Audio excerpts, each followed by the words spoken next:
Hermanos, vamos a ver en Hechos, el libro de Hechos, capítulo 13, cómo procede una iglesia misionera, cómo es el proceder de una iglesia misionera. Y recordemos que Antioquía es el modelo de iglesia que nació a través del evangelismo de hombres sencillos, comunes y corrientes, que comenzaron a predicar a los gentiles, no solamente a los judíos. Había un concepto todavía cerrado, que el apóstol Pedro había recibido la visión del lienzo que descendía y que descendió 3 veces, en que él incluía a los gentiles para la salvación, y que no llames a inmundo lo que yo he limpiado. Y después que estos hermanos comenzaron a predicar a los gentiles, se extendió el número de creyentes y mandaron a Bernabé para verificar este asunto. Y Bernabé quedó admirado y entonces mandó a buscar al apóstol San Pablo. Y yo quiero que este trabajo inmenso de discipulado bíblico y de predicación lo repasemos y entremos al capítulo 13, que ya es la explosión hacia las misiones. Entonces, vamos a repasar. En el capítulo 11, de hecho, decía: pero había entre ellos unos varones de Chipre y de Cirene, los cuales, cuando entraron en Antioquía, la tercera ciudad más importante de aquella época, porque primero estaba Roma, después estaba Alejandría y después estaba esta Antioquía de Siria, hablaron también a los griegos, anunciando el evangelio del Señor Jesucristo, del Señor Jesús. ¿Qué significa esto? Que ellos anunciaban que Cristo murió en la cruz por nuestros pecados, que fue sepultado y que resucitó el tercer día conforme a las Escrituras para el perdón de nuestros pecados. Al griego, al gentil, solamente se le dice lo que Cristo hizo. Al judío había que decirle quién es Cristo, de dónde vino, la genealogía y toda la historia de los patriarcas, desde Abraham y todo eso. Y al gentil simplemente se le decía que Cristo, el evangelio puramente, y ese evangelio es poder de Dios para salvación. ¿Y qué cosa más rara? Que el gentil creyó por lo que hizo Cristo y lo confirmó en su corazón. Y vamos a seguir leyendo. Y la mano del Señor estaba con ellos, con esos hermanos, y gran número creyó y se convirtió, es decir, que nació de nuevo al Señor. Y llegó la noticia de estas cosas a oído de la iglesia que estaba en Jerusalén, y enviaron a Bernabé que fuese hasta Antioquía. Y cuando llegó y vio la gracia de Dios, se regocijó y exhortó a todos a que con propósito de corazón permaneciesen fieles al Señor. Y cuando se dice fieles, es fieles a la palabra enseñada. Nosotros somos fieles. La feligresía de la iglesia es porque nos permanecemos fieles a lo que el Señor ordena en su palabra. Porque era varón bueno, hablando de Bernabé, y lleno del Espíritu Santo y de fe. Y una gran multitud, por el trabajo de Bernabé, fue agregada al Señor. Y resulta que era demasiada gente para un solo hombre. ¿Y qué fue lo que hizo Bernabé? Inmediatamente, sigamos leyendo. Después fue Bernabé a Tarso para buscar ¿a quién? A Saulo. Y aquí viene, de aquí en adelante, ya Pedro queda no relegado, sino está siendo apóstol de los judíos. Y de aquí en adelante sale el apóstol Pablo a los gentiles, el apóstol a los gentiles. Aquí viene Antioquía a convertirse en la iglesia misionera, una iglesia que es un modelo a seguir y es el cuartel. El apóstol Pablo con Silas y con Bernabé primero y después con Silas va a hacer 3 viajes, va y regresa a Antioquía, Es un cuartel, es la iglesia madre de todas las iglesias que van a salir a partir de allí. Y se congregaron allí todo un año con la iglesia, hermano. Yo le voy a ser franco, hermano. Cuando un judío se convierte de verdad a Cristo, nadie lo para. Dos personas, Bernabé y Saulo, comenzaron a enseñar la palabra todo un año. ¿Cuál fue el resultado? Pero un año no es el año de que vamos a vernos una vez por semana. Todos los días enseñaban la palabra de Dios por las casas y tenían discipulado bíblico siempre. Y dice que todo un año con la iglesia y enseñaron a mucha gente. Y a los discípulos se les llamó cristianos. Por primera vez, ¿dónde? En Antioquía. ¿Y por qué se le llamó cristianos? Porque todo era Cristo para arriba, Cristo para abajo. La palabra del Señor, el poder del Evangelio, la enseñanza de Jesucristo. Así que de ahí en adelante se le llamó cristianos. ¿Cómo te debes conocer tú en la comunidad? Como cristiano. Pero un cristiano fiel a la palabra del Señor. Y fue tal el crecimiento y la madurez de esta iglesia, que más adelante vino Agabo, un profeta que decía que iba a venir una gran hambruna en aquel tiempo, y esta iglesia de Antioquía apoyó financieramente, económicamente a la iglesia de Jerusalén, a los judíos, que los judíos todavía no estaban muy convencidos de que los gentiles eran salvos. Y va ahí en el libro de Gálatas, ahí en el Evangelio, que estaba diciendo que si tú no te circuncidas, tú no eres salvo. ¿Y qué cosa, no? Que la iglesia gentil apoya económicamente y financieramente, un soporte económico en los tiempos de hambre. Verdaderamente ¿cómo consideraban los gentiles nacidos de nuevo a los judíos? Como hermanos en Cristo. Porque esta iglesia de Antioquía se volvió una iglesia de provisión, una iglesia que sostiene obreros, una iglesia de respaldo. Entonces, siendo en esta introducción, solamente voy a atacar dos cosas. Voy a decir dos cosas en relación a Antioquía en este capítulo 13, ya no como una iglesia evangelista y discipuladora, sino como una iglesia misionera. Pero vamos a ver una cosa. Esta iglesia de Antioquía, vuelvo y reitero, una iglesia evangelista, porque nace con hermanos sencillos, comunes y corrientes, que llevan el evangelio allí en Antioquía. ¿Cómo era Antioquía? Una iglesia, era una ciudad pervertida, de mucha parranda, de generación religiosa. Era una ciudad comercial.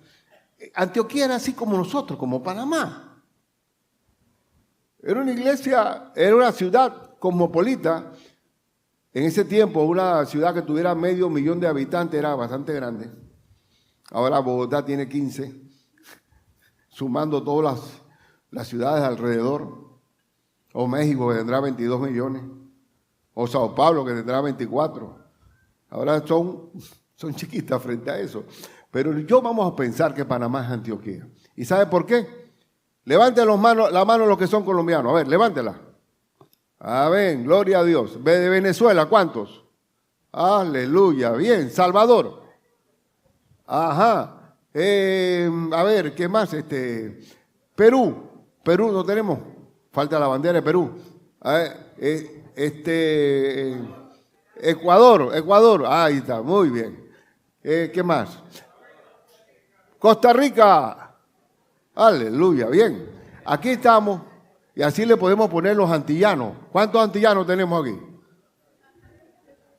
Pero todos nosotros somos un solo pueblo en Cristo Jesús. No me vengan con costumbres que nosotros los venezolanos, nosotros los colombianos, nosotros los pesados panameños. No. Aquí la bandera la que vale es Cristo.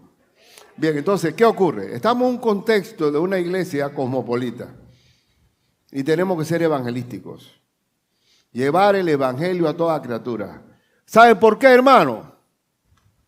Porque si uno se pone a ver las olimpiadas de ahora, da vergüenza cómo ridiculizaron al Señor en la última cena, supuestamente poniendo a los inclusivos allí, que hay para mí nada más hay dos géneros, hombre y mujer. Ellos tienen dos géneros, no lo tienen 29, no, hay dos sexos solamente, hombre y mujer. Pero ellos tienen 29 géneros y que hay que incluirlos. Y ya Occidente va a dejar de ser Occidente porque ha roto su vínculo con el cristianismo. Y perder a Cristo, profesando ser sabios, se hicieron necios. Y ya hubo una empresa americana muy buena que estaba financiando la apertura de los juegos y retiró la ayuda viendo la ofensa que se hizo al cristianismo. Y hermano, el mundo sin Cristo está ciego, oscuro, degenerado, va en decadencia total. Pero bueno, queremos ser Antioquía. ¿Cómo es ser Antioquía? Evangelísticos, el discipulado. ¿Cuánto se multiplicó el discipulado bíblico? En un año solamente, intensivamente, ya no cabía, ya era un asunto explosivo. Y una iglesia ofrendadora y plantadora de iglesias nuevas. Entonces, vamos a ver solamente 2 puntos de este capítulo 13, versículo 1 al 3. ¿Qué hace que una iglesia sea misionera? Que de sus discipuladores, o sea, de sus obreros, salen los misioneros. Un misionero, para especificarlo bien, es aquel que tiene una misión que cumplir. ¿Cuál es la misión de nosotros? Llevar el evangelio a toda criatura, haciendo discípulos. Esa es nuestra misión. Y vamos a leer que dice que había entonces en la iglesia que estaba en Antioquía profetas y maestros. Y vamos a aclarar el asunto de profeta, porque alguien tiene la idea del profeta. Hay profetas en este tiempo, hermanos, que Dios nos va a decir algo diferente, algo nuevo, que ya no esté dicho en la palabra de Dios. Yo les digo algo, ya está todo dicho, todo, hasta la Nueva Jerusalén. Nosotros no vamos a ver las profecías de la Escritura. Todo está dicho, porque todo está revelado. Un profeta en la Biblia, en el Nuevo Testamento, es aquel que predica lo dicho por el Señor en las Escrituras. Y se lo voy a demostrar. Había en la iglesia profetas y maestros. Este era el liderazgo, predicadores y maestros. ¿Qué es lo que eminentemente hace la iglesia de Cristo? Enseñar y enseñar. Porque si no enseñamos, la gente se va a volver a la fábula. Va a captar de la verdad el oído y se volverán a las fábulas. ¿Y cuál era el liderazgo? El liderazgo estaba Bernabé, Simón, el que el que se llamaba Níger. Níger es negro. Aquí en nuestra... Oye, el negro tal o el negro tal, eso normal. Allá en Níger, este era nuestro Simón el oscuro, no hay problema. Ahí en la iglesia es multicultural. Gloria a Dios por eso. Lucio de Cirene, del lugar allá del África también, a lo que es Libia hoy, como Simón de Cirene, que también, ¿recuerdan que ayudó a llevar la cruz forzadamente a Cristo? Estaba Manaén, el que se había criado junto con Herodes, el tetrarca, pero Manaén no es que era de sangre azul de la monarquía judía. Se había criado, posiblemente era un hijo de una criada o de una esclava. Algunos dicen que pudo ser hermano de leche de Herodes. O sea que a veces era muy típico también, tanto entre la esclavitud de Estados Unidos o hasta de nosotros también puede ser, que una madre que no le puede dar leche se la ponía a una esclava. Así que ahí él fue criado directamente con Herodes. Y formaba parte del liderazgo. Y dice y Saulo, eran 5. El liderazgo de 5. ¿Cuántos obreros tenemos aquí nosotros, hermano? Pero el obrero no puede estar desempleado, tiene que estar activo. Porque tenemos mucho que hacer. Entonces, les decía, y espero entrar y salir rápidamente, para aclarar la profecía. La profecía en la Biblia, en el Nuevo Testamento, es predicar un mensaje claro de Dios, para que la iglesia sea edificada, para que la iglesia sea exhortada, para que la iglesia sea consolada por las Escrituras. Si el mensaje profético no es claro, llámese profecía, la que viene de la palabra, porque la palabra es viva y eficaz, y es más cortante que una espada de 2 filos, ¿Quién tiene el poder? La palabra. Entonces, no va a haber consolación, no va a haber edificación. Y el apóstol Pablo, como estaba el asunto de esta iglesia de Corintio, que era una iglesia de niños espirituales, de babies, de biberones, estaban con el asunto de las lenguas. ¿Existe el don de lengua? Sí, Señor, existe. Pero todo don espiritual en la palabra de Dios es para edificación del cuerpo de Cristo. No existe un don para mi autoedificación. No existe eso. Pero el apóstol Pablo, ellos estaban ahí paladeando el asunto y le dio 3 instrucciones a la iglesia de Corintios que hasta la fecha yo creo que no se cumple. Primero, que si alguien quiere hablar en lengua, ¿cómo debe hacerlo? 1 por 1. 2, que haya intérprete o traducción. Si mi hermano Leo habla en chino aquí y no hay traducción, ¿quién dice amén aquí? Nadie. Si no hay interpretación, no hay edificación. ¿Estamos? Y tercero, con el perdón de las mujeres, que las mujeres se caigan en la congregación. ¿Quieres convertirlo en algo sexista eso? Mándale un email al Señor. Yo pregunto si esas 3 instrucciones se están cumpliendo en estos tiempos. Todos hablan a la vez, nadie interpreta. ¿Y quién habla más? No hablemos más de allí. Pero, ya, aclarado eso, el don de profecías, que es donde voy, dice el apóstol San Pablo, seguid el amor, procurad los dones espirituales, pero sobre todo que profeticéis, es decir, que den un mensaje claro de las Escrituras al pueblo de Dios. Porque el que habla en lenguas no habla a los hombres, sino a Dios, gloria a Dios, pero ocurre que si el mismo que está hablando en lengua no interpreta lo que dice, ni él mismo se edifica. Pero sigamos adelante. Pues nadie le entiende, aunque por el Espíritu habla misterios. Pero el que profetiza, o sea, el que enseña un mensaje claro de Dios, habla a los hombres. ¿Para qué? Para edificación, para exhortación y para consolación. Ahora mismo estoy predicando. Estoy enseñando, estoy exhortando, porque la enseñanza es conocimiento y la exhortación es haz lo que te está diciendo el Señor aquí, se llama exhortación, y consolación es porque Dios a través de su Espíritu nos consuela en las tribulaciones que estemos pasando. Entonces, eso es profetizar. Siempre será esas 3 partes de lo que es un mensaje de Dios. Aclarado esto, en la iglesia de Antioquía había profetas y maestros. Había crecido, se había multiplicado en ese año. La iglesia se había vuelto una iglesia proveedora y de sostener a sus obreros. Y esto, vamos a ver cuál debe ser, es decir, cuál debe ser la cualidad de un obrero de Cristo, de un discipulador de Cristo. ¿Cuál debe ser la cualidad que va imperante? 2 Timoteo 2, 2 al 6. Lo que has oído de mí ante muchos testigos, esto encarga que a hombres fieles, que sean idóneos para enseñar también a otros.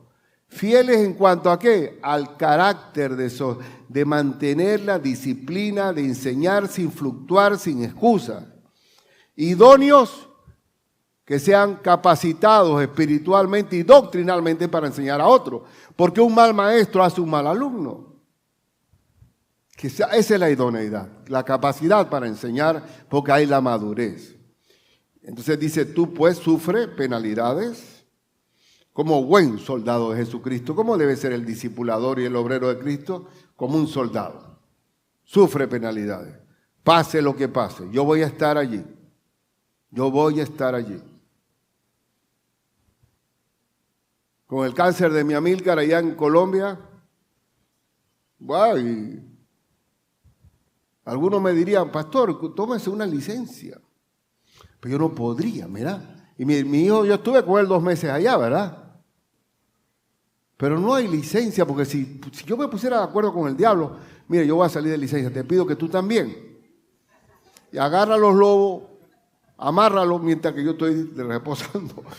Pero dice la Escritura que basta con que el pastor se descuide, que los lobos enseguida atacan, ¿sí o no?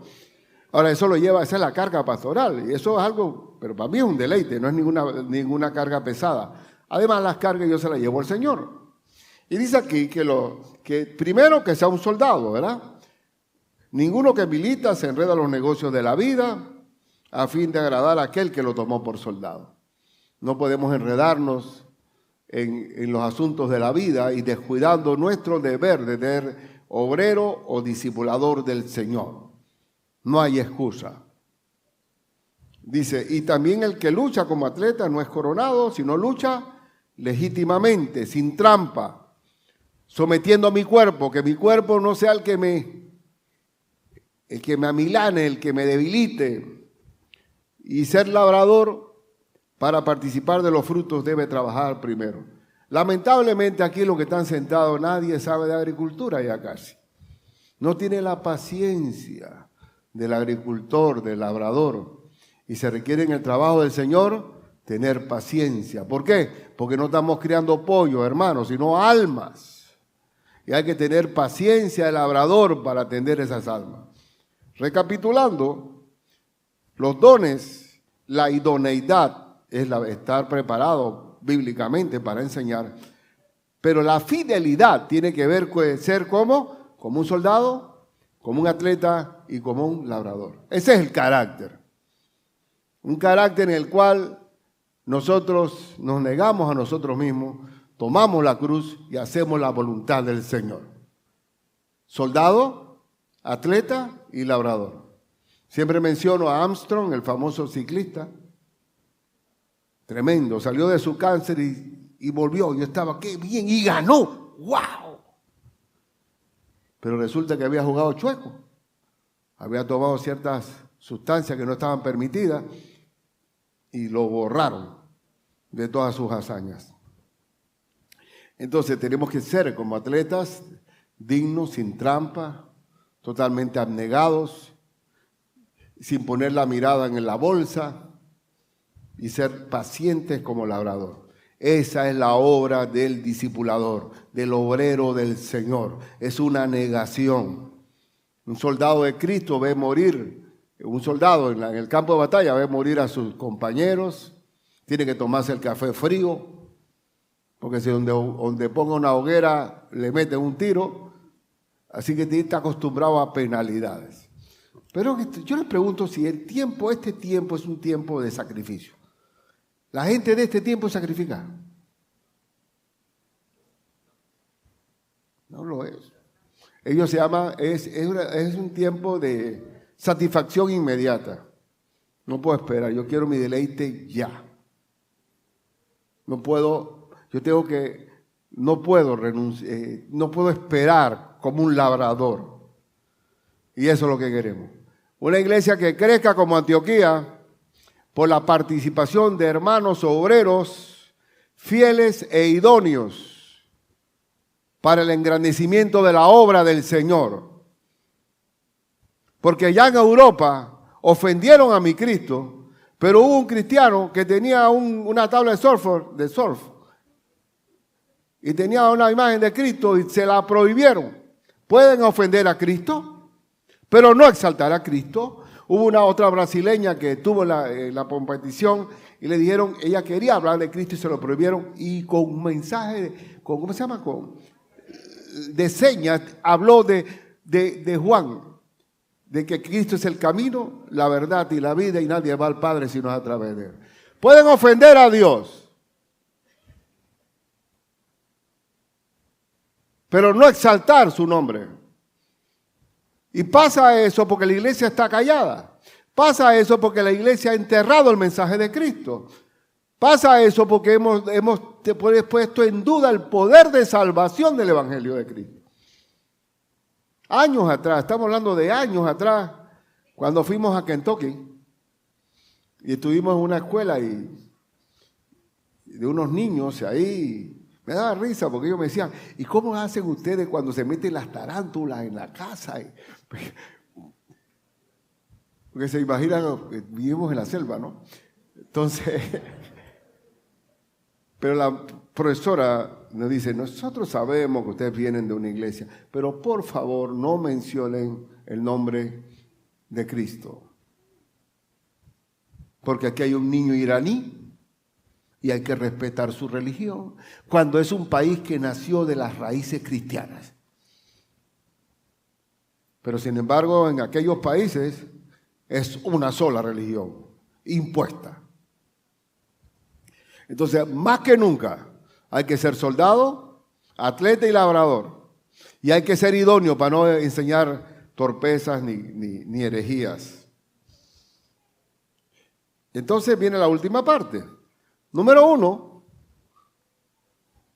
¿Cuál era? El número 1. Vamos a ver si me están poniendo atención. ¿Qué es?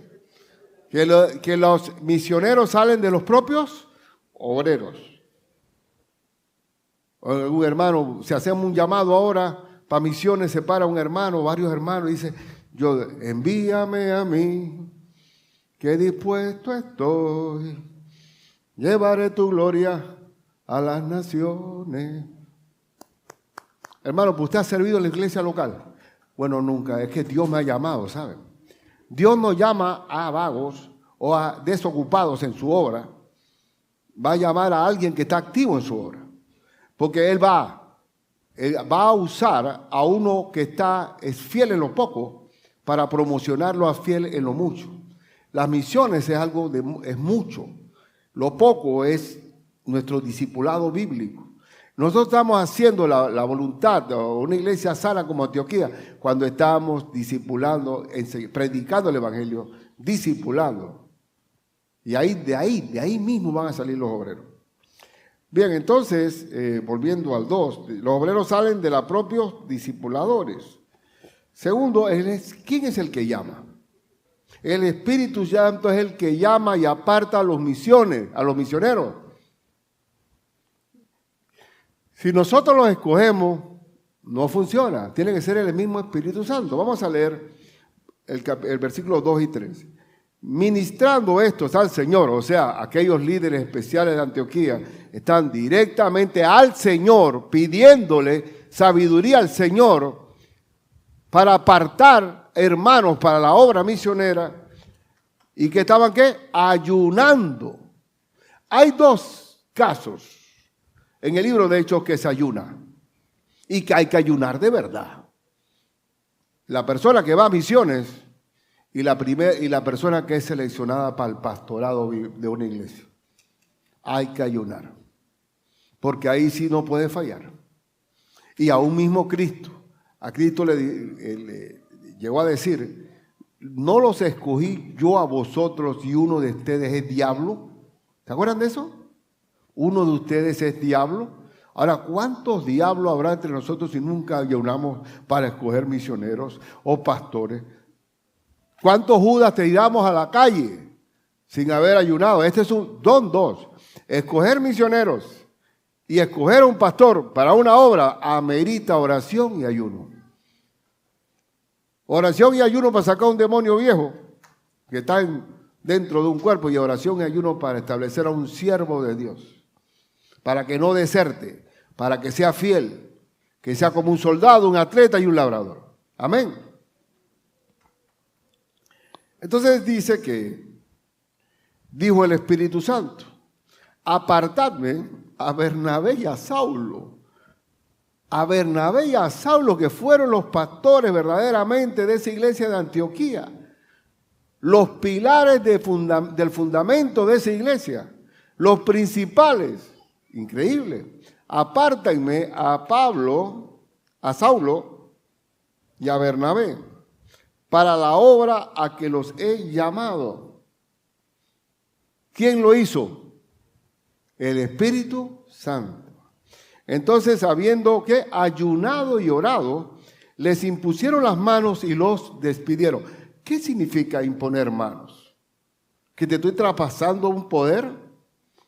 ¿Que cuando te pongo la mano te caes? ¿Cuál es el significado de imponer manos? En que te hemos delegado una autoridad por parte de esta iglesia para que vayas. Estás respaldado. Es una autoridad delegada de esta iglesia madre hacia ti. Esa es la imposición de manos. El apóstol Pablo dijo que no le impongas la mano ligeramente a alguien. Asegúrate bien de qué espíritu le estás imponiendo la mano. Entonces, ¿quién es el que apartó? El Espíritu Santo. Él es el dueño de la obra, bendito sea el Señor. Y honestamente, hermanos, yo quiero verdaderamente que vivamos la gran comisión. Que cada uno de ustedes, los que están ya dispuestos como obreros, que sean obreros discipulando. Y que sea el mismo Señor que los aparte para la obra misionera si da lugar. Ayunar, como les decía, el otro caso claro de ayuno en la Biblia, en el libro de Hechos, es cuando se designan los pastores. Dice en Hechos 14, 21 al 23, y después de anunciar el evangelio a aquella ciudad y de hacer muchos discípulos. Hay una diferencia entre creyentes y discípulos. El creyente ha recibido a Cristo, ha nacido de nuevo, pero el discípulo es que está siendo enseñado a obedecer la palabra de Dios, enseñado a obedecer los mandamientos de Jesucristo. Hay una diferencia. Volvieron a Listra y a Iconio y a Antioquía, otra vez volvieron al cuartel, confirmando en ese retorno los ánimos de los discípulos, exhortándoles a que permaneciesen en la fe y diciéndoles, es necesario, ay hermano, qué diferencia ahora con una doctrina de prosperidad. ¿Cuál era la exhortación? Es necesario que a través de muchas tribulaciones entremos en el reino de Dios. ¡Wow! Diciendo, lo que viene es fuerte. Viene una persecución y así mismo así fue. El Imperio Romano, hubo por lo menos 10 emperadores romanos que persiguieron fieramente a la Iglesia de Cristo. Y los 10 murieron, no gracias a Dios, sino que murieron también fieramente, apuñaleados, envenenados. Bueno. Pero dice, y constituyeron, ¿qué cosa? Ancianos. La palabra anciano, pastores y obispos son sinónimos. Están para apacentar la grey. Ruego a los ancianos, yo anciano igual que ustedes, ¿se acuerdan con Pedro? Apacentar la grey de Dios que ha puesto vuestros cuidados. Y constituyeron ancianos en cada iglesia, salían a la obra misionera, evangelizaban, pero el plan ¿cuál era? Tener discípulos y plantar la iglesia. Y teniendo la iglesia plantada, constituir ancianos o pastores o obispos. Y obispo no es aquel que tiene un sombrero grandotote. Obispo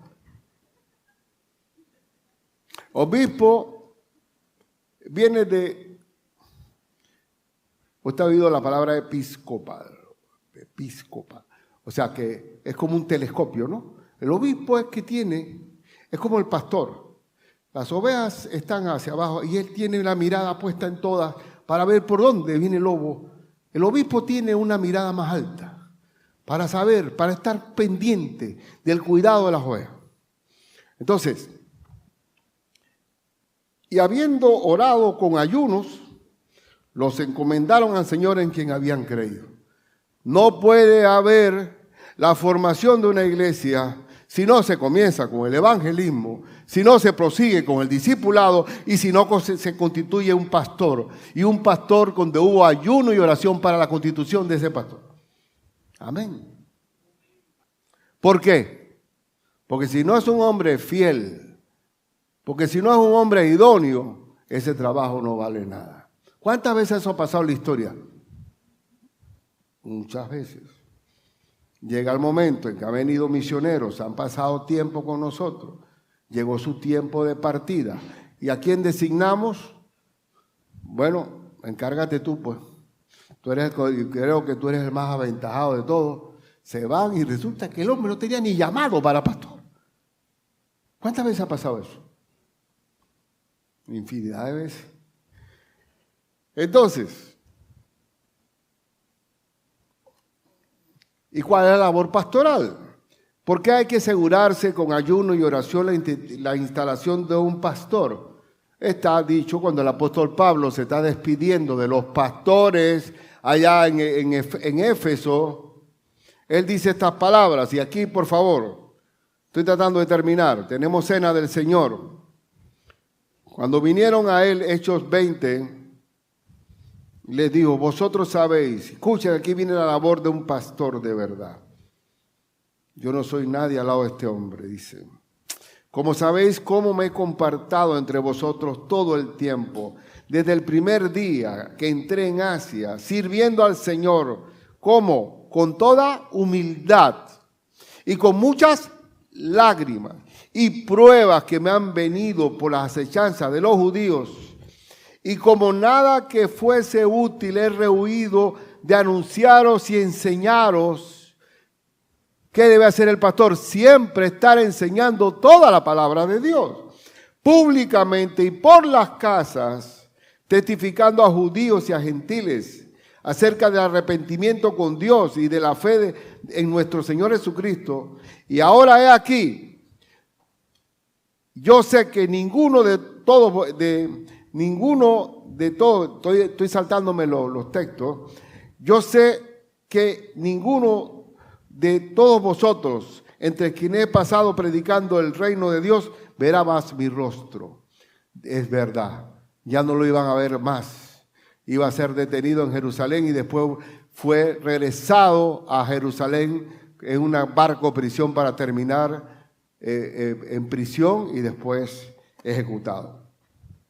Pero sigamos leyendo. Por tanto, como yo me voy y ya no tienen ese pastorado, aunque ustedes ya están comisionados como pastores, ¿qué debe hacer el pastor ante la ausencia del apóstol? Por tanto, yo os protesto en el día de hoy que estoy limpio de la sangre de todos. ¿Cómo un pastor puede estar limpio de la sangre de la grey? Cuando ha enseñado toda la escritura del Señor. Porque no he rehuido anunciaros todo el consejo de Dios. Y usted dirá, bueno, ¿esto nos vamos libro por libro, verso por verso, capítulo por capítulo? Sí, nos vamos porque no puedo rehuir el consejo total del Señor a su iglesia. Y eso es lo que debe caracterizar a Antioquía, a nuestra iglesia de Antioquía. Dice, por tanto, mirad por vosotros y por todo el rebaño en que el Espíritu Santo os ha puesto por obispos. ¿Es lo mismo o no es lo mismo? Pastores, obispos y ancianos, idénticos. Para apacentar la iglesia del Señor. ¿Qué es apacentar, hermano? Traer pasto. ¿Cuál es el pasto? La palabra de Dios, ¿sí o no? Si yo traigo aquí algo, un chamo echando un cuento, y comenzamos a reírnos de una anécdota y tiramos por allá y leemos la Biblia y de ahí no volvemos más nunca y pasamos de cuento en cuento. Eso puede ser una arenga o puede ser un mensaje motivacional, pero no es la palabra del Señor. El apacentar la gracia es llevar la escritura al corazón de los hermanos. Entonces dice,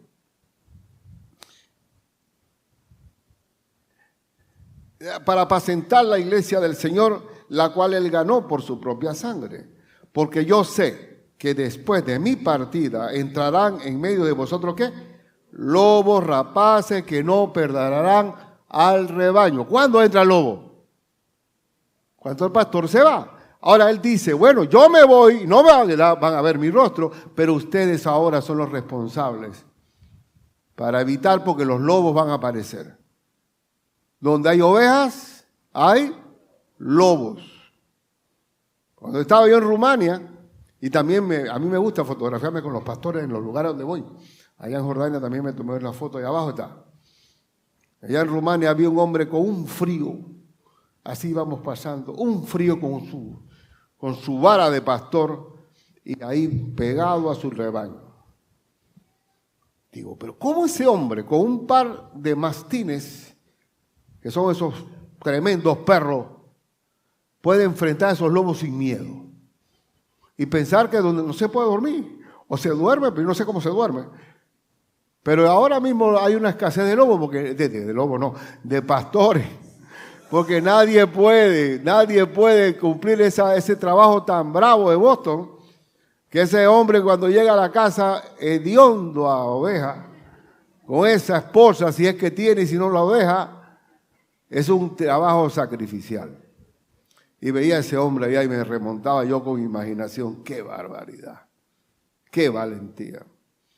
Pero donde no hay lobo, digo, otra vez, donde no hay pastor, los lobos entran, ¿sí o no? Bien, entonces,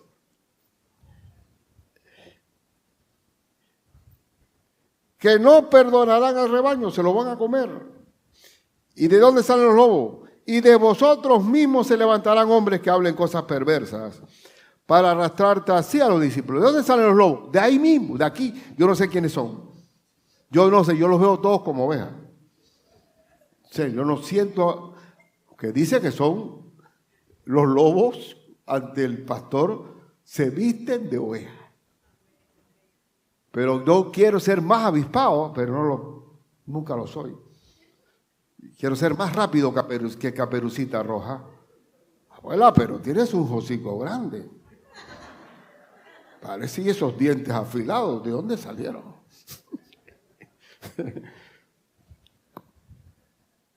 Por tanto, velad. ¿Cómo pueden los pastores velar por sus ovejas? Acordándoos que por 3 años, de noche y de día, no un año como Antioquía, 3 años estuve en Efesios, no he cesado de amonestar con lágrimas a cada uno. Y ahora, hermanos, os encomiendo a Dios y a la palabra de su gracia. ¿Cómo puedo evitar que los lobos lleguen al rebaño? Predicando y enseñando la palabra de Dios. Punto. Señor, limpia y cuida su iglesia, si está apacentada con la Escritura, que tiene poder para sobreedificaros y daros herencia con todos los santificados. Aleluya. Entonces nuestra meta, aquí termino,